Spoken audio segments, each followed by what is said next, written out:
Hello friends, मैं अशोक स्वागत करता हूं अपने इस प्लेटफॉर्म स्मार्ट नॉलेज क्लासेस पर। उम्मीद करता हूं आप सब लोग अच्छे होंगे, अपनी पढ़ाई का ध्यान निश्चित से रख रहे होंगे।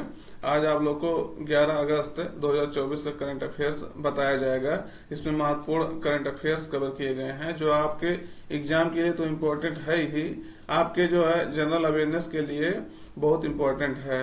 तो एक यहाँ जो है आपको इसका पीडीएफ जो है कमेंट बॉक्स में पिन कर दिया जाता है, उसको जाकर के आप देख सकते हैं वहां से, टेलीग्राम से। तो शुरुआत करते हैं आज के क्वेश्चन के साथ। रक्षा मंत्रालय के दिव्यांग जन अभियान दल ने माउंट किलिमंजारो के ओहरू शिखर पर कितने वर्ग फीट का राष्ट्रीय ध्वज फहराया है। तो आप देखिए कितने जो है वर्ग फीट का जो है राष्ट्रीय ध्वज फहराया गया। तो देखिए इंपॉर्टेंट हो जाता है इसलिए क्योंकि ये जो है दिव्यांग जन अभियान है। देखिएगा, दिव्यांग जन अभियान दल के माउंट किलिमंजारो जो है अफ्रीका का सबसे ऊंचा चोटी माउंट किलिमंजारो, वहां पर जो है राष्ट्रीय ध्वज फहराया गया है।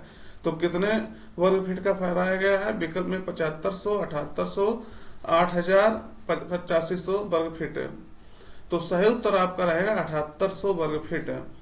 भारत जो है अब की बार 15 अगस्त को 78वां अपना स्वतंत्रता दिवस मना रहा है। इसके उपलक्ष्य में जो है 7878वें स्वतंत्रता दिवस के उपलक्ष्य में 7800 वर्ग फीट का जो है वर्ग फीट का झंडा किलिमंजारो, माउंट किलिमंजारो पर उन्होंने फहराया है। माउंट किलिमंजारो को ओहरू शिखर पर जो है जाकर के फहराया है।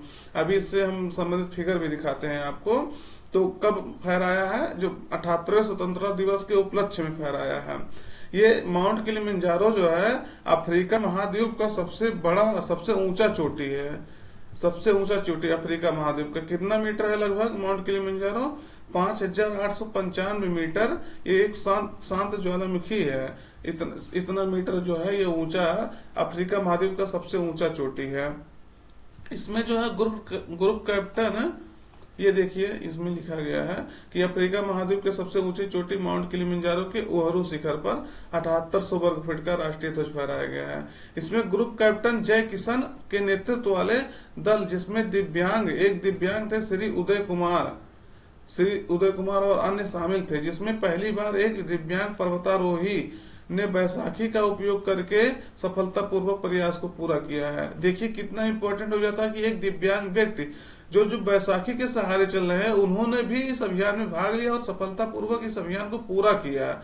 तो जो है इसलिए क्वेश्चन जो है इंपॉर्टेंट हो जाता है। तो कहां से ये शुरू किया? इस अभियान को जो है K2K अभियान कहा जा रहा है। K2K क्यों कहा जा रहा है? ये माउंट जो है माउंट कंचनजंगा पर्वत से जो है इसे शुरू किया गया है और माउंट किलिमंजारो तक जो है यह अभियान चला है। तो ये इंडिया में जाने रहे सिक्किम में स्थित माउंट किलिमंजारो है, वहां से शुरू करके माउंट किलिमंजारो अफ्रीका का सबसे ऊंचा चोटी है, वहां तक ये अभियान चला है। तो ये अभियान काफी जो है इसलिए जो है महत्वपूर्ण हो जाता है क्योंकि जो है देखिए पहला दिव्यांगजन अभियान है और सबसे बड़ा अभी तक का जो है वहां तिरंगा फहराया गया 7800 वर्ग फीट का। तो याद रखिएगा। ये देखिएगा आपको माउंट किलिमंजारो कहाँ है? तो ये अफ्रीका महाद्वीप में तंजानिया है। तंजानिया देश में मुख्यतः यह स्थित है, लेकिन जो है तंजानिया और केन्या के बॉर्डर पर माउंट किलिमंजारो को कहा जाता है स्थित है। तो ये देख लीजिएगा कहाँ है। हिंद महासागर इधर है, ये देखिए लेक विक्टोरिया है इधर तंजानिया के बॉर्डर पर ही है। अब यहाँ आप एक क्वेश्चन आपसे पूछा जा सकता है कि ये जो है इक्वेटर लाइन जा रहा है। अब ये जानिए कि भूमध्य रेखा से पूछा जा सकता है कि भूमध्य रेखा से माउंट किलिमंजारो भूमध्य रेखा के उत्तर में है कि दक्षिण में है कि उसी से भूमध्य रेखा होकर जाता है, विषुवत रेखा जिसे कहते हैं।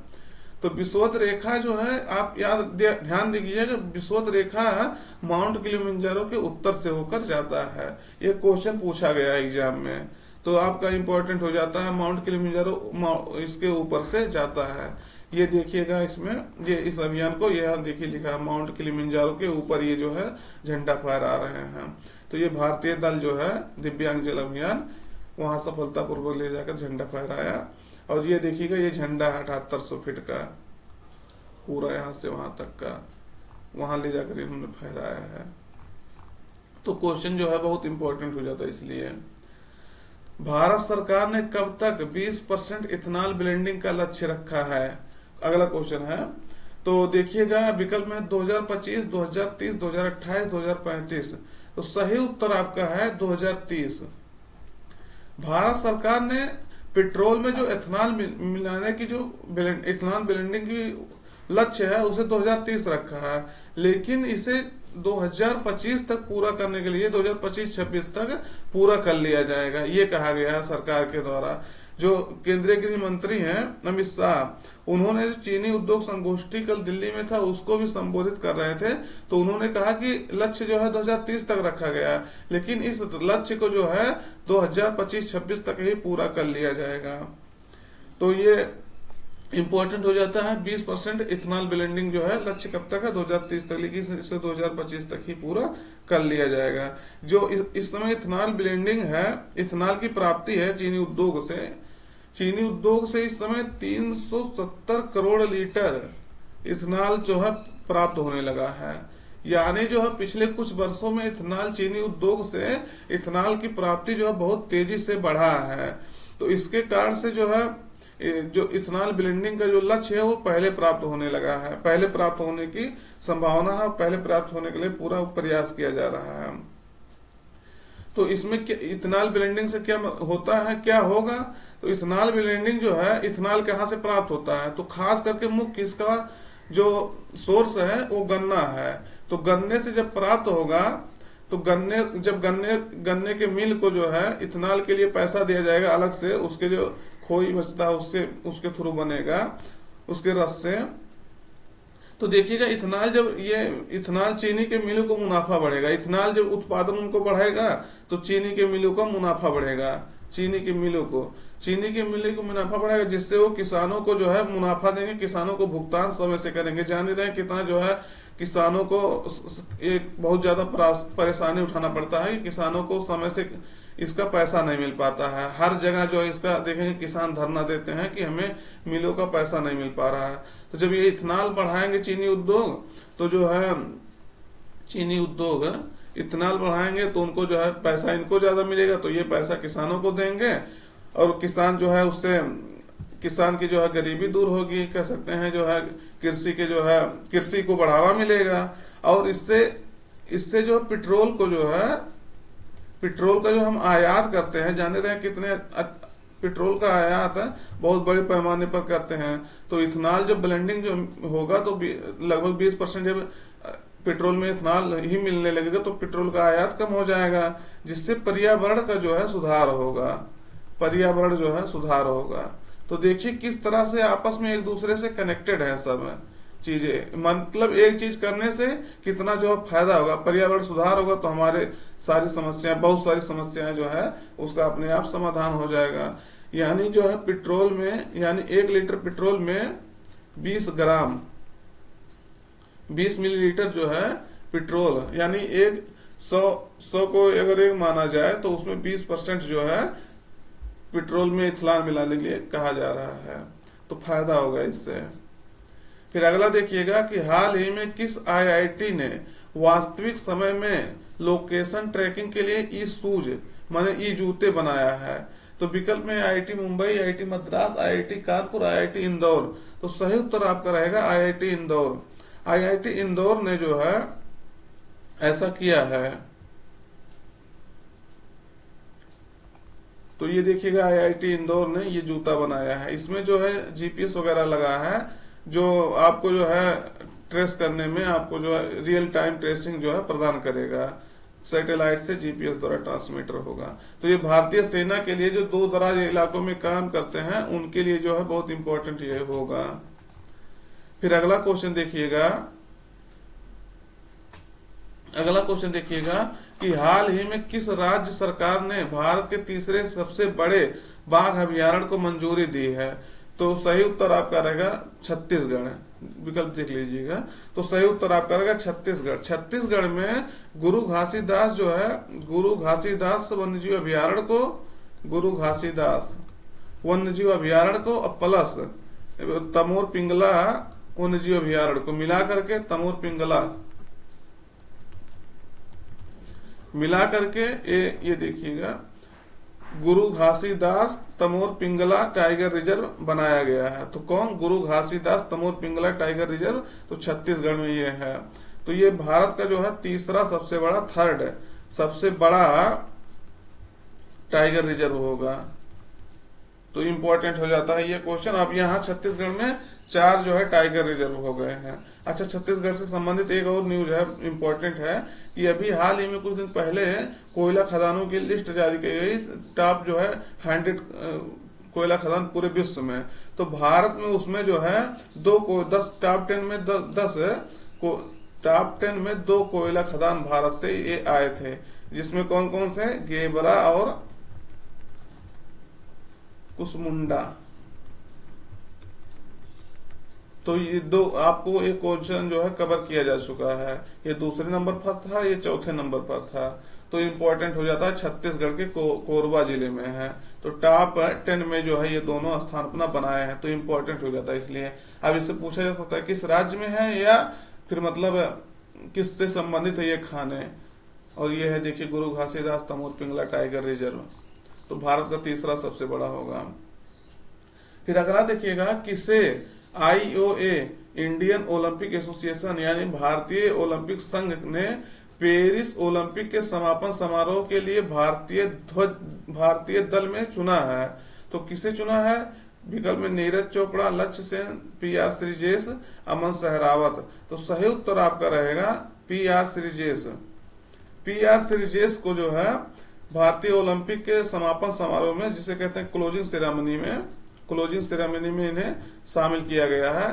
पहले जो है सिर्फ मनु भाकर को ये शामिल किया गया था, मनु भाकर को, लेकिन अब जो है मनु भाकर प्लस PR श्रीजेश दोनों को शामिल किया गया है क्लोजिंग समारोह के लिए। ये है देखिए PR श्रीजेश और ये है मनु भाकर, तो इनको दोनों लोग को जो है शामिल किया गया है क्लोजिंग समारोह में। तो इम्पोर्टेंट हो जाता है, ये दोनों लोग ये जो है हॉकी के जाने रहे हैं खिलाड़ी हैं, और ये निशानेबाजी अभी कांस्य पदक लाया है, और हॉकी टीम भी जो है कांस्य पदक लाया है भारत का। तो इम्पोर्टेंट हो जाता है। फिर अगला क्वेश्चन देखिएगा, अभी इनके बारे में PR श्रीजेश के बारे में क्वेश्चन और है, तो उनके बारे में हम वहां डिटेलिंग आपको बता देते हैं। और इसके बारे में क्वेश्चन और इम्पोर्टेंट हो जाता है, ये एक चीज और जान लें कि इंडियन ओलंपिक एसोसिएशन का स्थापना 1927 में हुआ है। कब? 1927 में। और इसका हेडक्वार्टर दिल्ली में है, और इसका जो है मुख्य जो है प्रेसिडेंट कहेंगे PT ऊषा है। तो इम्पोर्टेंट हो जाता है बहुत ज्यादा, ये भी एक खिलाड़ी रह चुकी हैं। तो PT ऊषा इस समय इसके इंडियन ओलंपिक एसोसिएशन के अध्यक्ष हैं। फिर अगला क्वेश्चन देखिएगा कि भारत के किस राज्य में वायरस अमीबिक मेनिंगोएन्सेफ्लाइटिस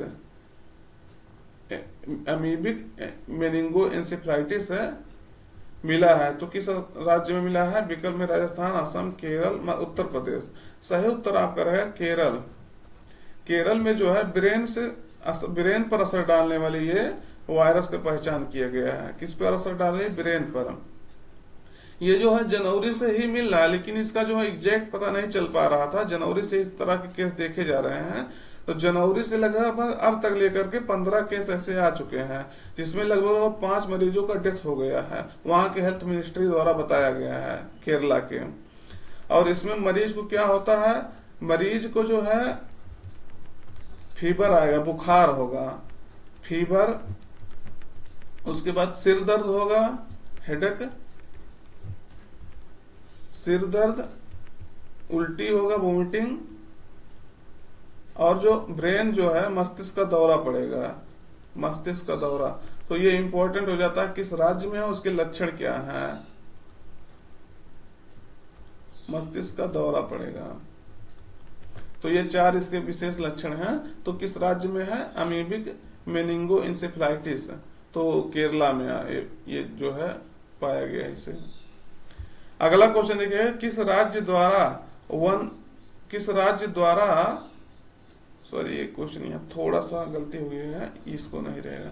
किस राज्य द्वारा बेनगंगा नलगंगा नदी जोड़ो परियोजना को मंजूरी प्रदान की गई है? तो किस राज्य द्वारा प्रदान की गई है? विकल्प में तेलंगाना, कर्नाटक, महाराष्ट्र, आंध्र प्रदेश। सही उत्तर आपका रहेगा महाराष्ट्र। महाराष्ट्र के जो है विदर्भ वाले क्षेत्र में सिंचाई वाले भूमि को पानी प्रदान करने के लिए ये योजना बेनगंगा और नलगंगा नदी जो है उसे जोड़ो परियोजना, नदी जोड़ो परियोजना। आपसे पूछा जा सकता है कि किस राज्य में है, तो बेनगंगा और नलगंगा नदी जोड़ो परियोजना महाराष्ट्र सरकार द्वारा इसे मंजूरी दी गई है। अब ये भी पूछा जा सकता है बेनगंगा और नलगंगा नदी किस राज्य में बहती है, तो ये जो है कहाँ बहती है? महाराष्ट्र राज्य में बहती है। उसमें जो विदर्भ वाला क्षेत्र है उसके 6 जिले जो है उसको जो है कनेक्ट किया जाएगा, वहां जो पानी की सुविधा बढ़ाया जाएगा वहां के किसानों के लिए। और ये बांध के द्वारा बांध बना करके उसे नहर से जोड़ा जाएगा, जिससे जो है खेती करने में यानी नहर के द्वारा सिंचाई करने में आसानी होगी। ये लगभग 87,342 करोड़ का जो है ये परियोजना है, तो इम्पोर्टेंट हो जाता है, इसको ध्यान दीजिएगा। फिर अगला क्वेश्चन देखिएगा कि हाल ही में किसे भारत की जूनियर पुरुष हॉकी टीम का नया हेड कोच नियुक्त किया गया है? तो विकल्प में है PR श्रीजेश, हरिंदर सिंह, हरमनप्रीत सिंह, अमोल मजुमदार। तो सही उत्तर आपका रहेगा PR श्रीजेश। PR श्रीजेश को अभी इससे संबंधित इनको बताया कि क्लोजिंग सेरेमनी में इनको जो है इनको भी शामिल किया गया है मनु भाकर के साथ में। तो कौन है ये? PR श्रीजेश। PR श्रीजेश जो है जूनियर पुरुष हॉकी टीम का हेड कोच इन्हें नियुक्त किया गया है। ये अभी जो है पेरिस ओलंपिक 2024 में हॉकी टीम द्वारा जो है कांस्य पदक जीतने के बाद अनाउंस किए हैं कि हम संन्यास ले रहे हैं, तो उनको जो है इसके बाद में इसका हेड कोच जो है नियुक्त किया गया है। तो ये कौन जो है? PR श्रीजेश का कुछ उपलब्धि जान लीजिए। इन्हें 2015 में जो है अर्जुन अवार्ड मिला है, अर्जुन अवार्ड। 2017 में ये जो है पद्म श्री पा चुके हैं, भारत का चौथा सबसे बड़ा अवार्ड पद्म श्री। और 2021 में ये मेजर ध्यानचंद खेल रत्न पुरस्कार पा चुके हैं, जो खेल का सबसे बड़ा पुरस्कार होता है। तो ये जो है इनकी 3 बड़ी बड़ी उपलब्धियां। और पेरिस में जाने रहे, पिछली बार भी जो है टोक्यो में भी हॉकी टीम द्वारा टोक्यो में भी और पेरिस में भी कांस्य पदक जीता गया, बहुत सालों बाद दोनों बार जीता गया है। तो ये है PR श्रीजेश, आपको बता ही दिए, तो इम्पोर्टेंट हो जाता है PR श्रीजेश से संबंधित न्यूज। अगला देखिएगा, स्वास्थ्य और परिवार कल्याण मंत्रालय के अनुसार 100 दाताओं, जिसे कैडबर डोनेटर कहते हैं, 100 दाताओं के अंगदान में देश का शीर्ष राज्य कौन सा बना है? तो विकल्प में तेलंगाना, तमिलनाडु, आंध्र प्रदेश, उत्तर प्रदेश। तो सही उत्तर आपका रहेगा तेलंगाना। अभी हाल ही में जीवनदान पुरस्कार दिया गया था। किसे दिया गया था? आंध्र प्रदेश को जीवनदान पुरस्कार दिया गया। तो यह अंग के जो है डोनेशन के मामले में अच्छा कार्य करने के लिए जीवनदान पुरस्कार दिया जाता है। तो ये किस राज्य को दिया गया था? आंध्र प्रदेश। तो उसका ही ये टूटा हुआ भाग है, टूटा हुआ जो है टूट के राज्य बना है। तो ये इनको जो है 100 दाताओं के अंगदान में देश का शीर्ष राज्य घोषित किया गया है स्वास्थ्य मंत्रालय द्वारा। फिर अगला ऑनलाइन न्यूज देख लीजिएगा। प्रधानमंत्री नरेंद्र मोदी आज मतलब 11 अगस्त को नई दिल्ली में भारतीय कृषि अनुसंधान संस्थान में उच्च उपज देने वाली और जलवायु अनुकूल और जैव सशक्त फसलों की 109 किस्मों को जो है जारी करेंगे। तो इम्पोर्टेंट हो जाता है, कहाँ करेंगे? भारतीय कृषि अनुसंधान संस्थान में। और कितने किस्मों को जारी करेंगे? 109 किस्मों को। अब देखिएगा कि जो जलवायु अनुकूल फसल हो, जैव सशक्त फसल हो, उसके उच्च उपज देने वाली फसल हो, तो इनको अगर ये जारी कर रहे हैं, इनको जो है इसका 109 फसलों को ला रहे हैं, तो कितना इंपॉर्टेंट हो जाए किसानों के लिए। इसमें जो है हर मामले में आपको जो है जलवायु से लड़ने में मदद मिलेगा। और उसके बाद जो आप सिंचाई करते हैं वो लगभग 20-25% जो है आपका पानी कम लगेगा इसे सींचने में। तो ये जो इसलिए इस कारण से ये बहुत इंपॉर्टेंट हो जाता है। तो ये देख लीजिएगा कितने किस्म के जो है इसमें 61 फसल है, 61 फसल के 109 किस्म जारी किए जाएंगे। इसमें 34 जो है खेती की फसल है और 27 बागवानी फसलें हैं। तो ये कौन कौन है देख लीजिए इसको। फिर अगला देखिएगा, आंध्र प्रदेश सरकार ने स्थानीय निकाय में चुनाव लड़ने वाले व्यक्तियों के लिए 2 बच्चों की नीति को समाप्त कर दिया है। तो आंध्र प्रदेश सरकार जो है निकाय चुनाव में, स्थानीय निकाय चुनाव में चुनाव लड़ने के लिए ये नीति लाया था कि जिसके जो 2 बच्चे होंगे वही जो है निकाय चुनाव में भाग ले सकता है, लेकिन इस नीति को हटा दिया गया है, तो इम्पोर्टेंट हो जाता है। तो वीडियो आप उम्मीद करता हूँ लास्ट तक देखे होंगे, और जानकारी कैसा लगा बताइएगा, और अगर आप नए हैं तो सब्सक्राइब कर लीजिएगा, लाइक शेयर एंड सब्सक्राइब करते रहिए, जिससे हमारा जो है जिससे हमारा जो है मोटिवेशन बढ़ता रहे, तो हम आप लोग को नया नया सेशन लाते रहेंगे। तो धन्यवाद, टिल देन टेक केयर।